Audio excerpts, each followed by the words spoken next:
बोल मेरे श्री गुरु महाराज की जय। बोलो साचे दरबार की, बोलो श्री नंदी निवासी भगवान की, बोलो श्री स्वामी जी महाराज की जय।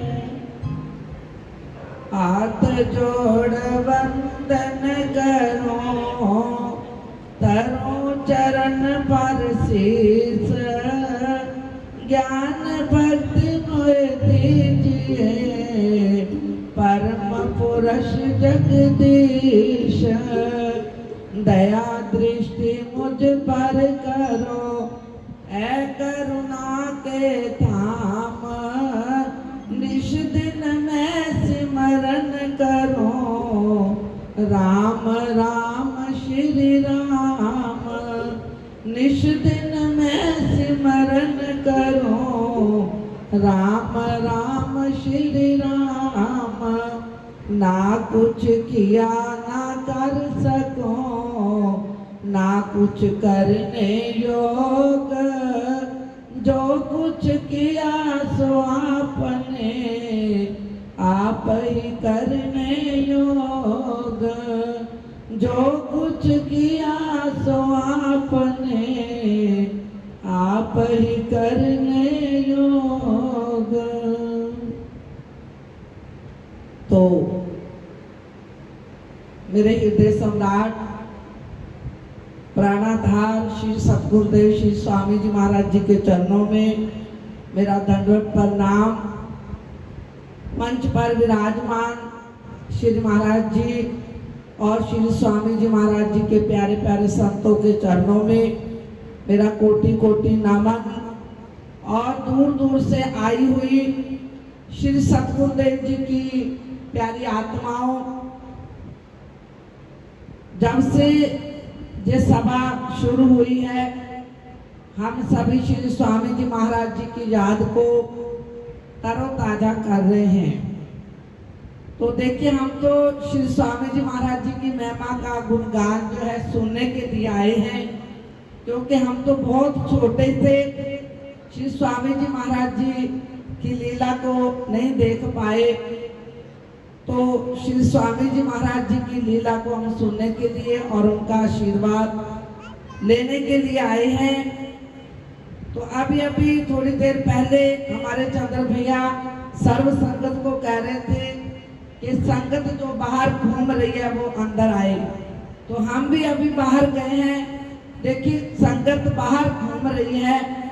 महापुरुष कहते हैं कि अगर हम सत्संग घर के अंदर आ करके अगर सत्संग का लाभ नहीं उठाना तो हम क्या करने के लिए यहाँ आए हैं।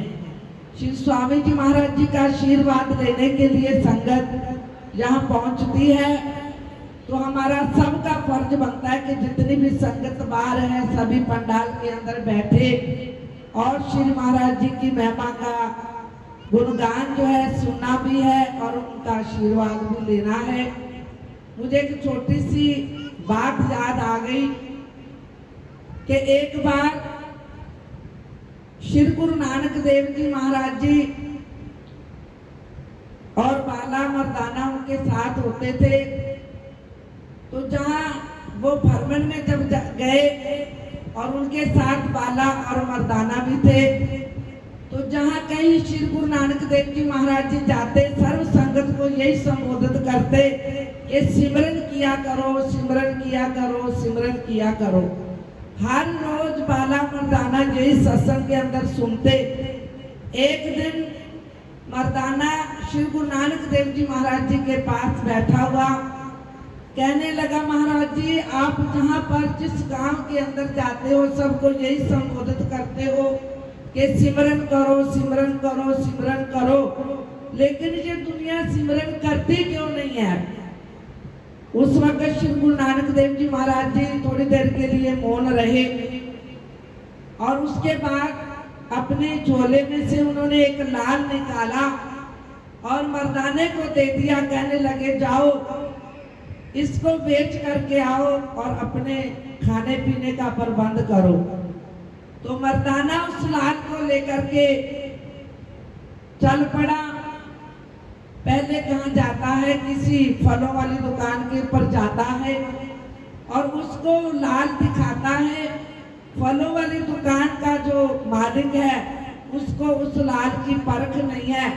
वो कहने लगा कि इस कांच के टुकड़े को मैं नहीं लूंगा, अगर आपने 2-4 केले या कोई भी फ्रूट लेकर के जाना है तो ले जा सकते हो, लेकिन इस कांच के टुकड़े को मैं ले नहीं सकता। उसने क्यों नहीं लिया? क्योंकि उसको उस लाल की परख न थी।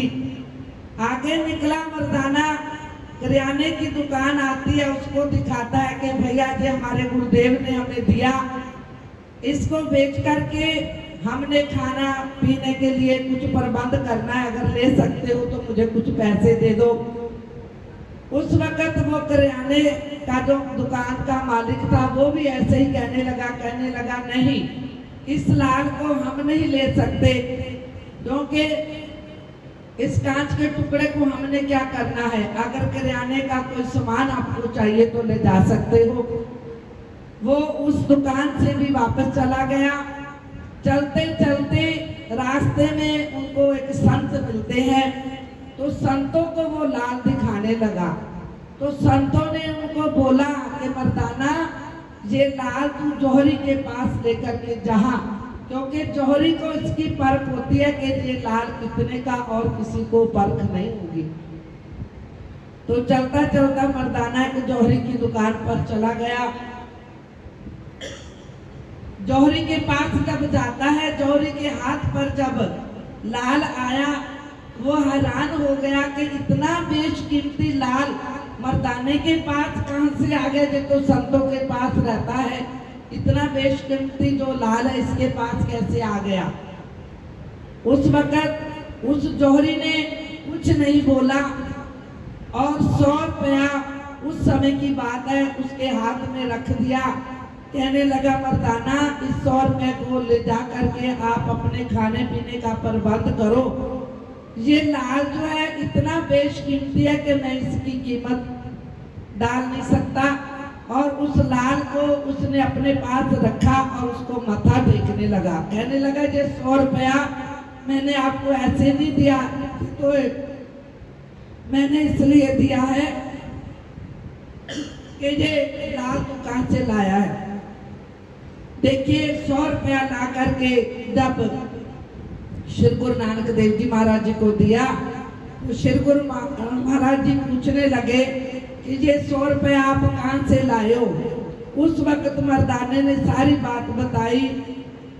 कहने लगा कि ऐसे ऐसे मैं फलों की दुकान पर भी गया और किराने की दुकान पर भी गया और किसी ने ये लाल नहीं दिया। आखिरकार मुझे जौहरी की दुकान पर जाना पड़ा और उसने उसकी कीमत जानी है। वो कीमत दे तो नहीं सकता, लेकिन उसने ये 100 रुपया जो है मुझे दे दिया है। तो उस वक्त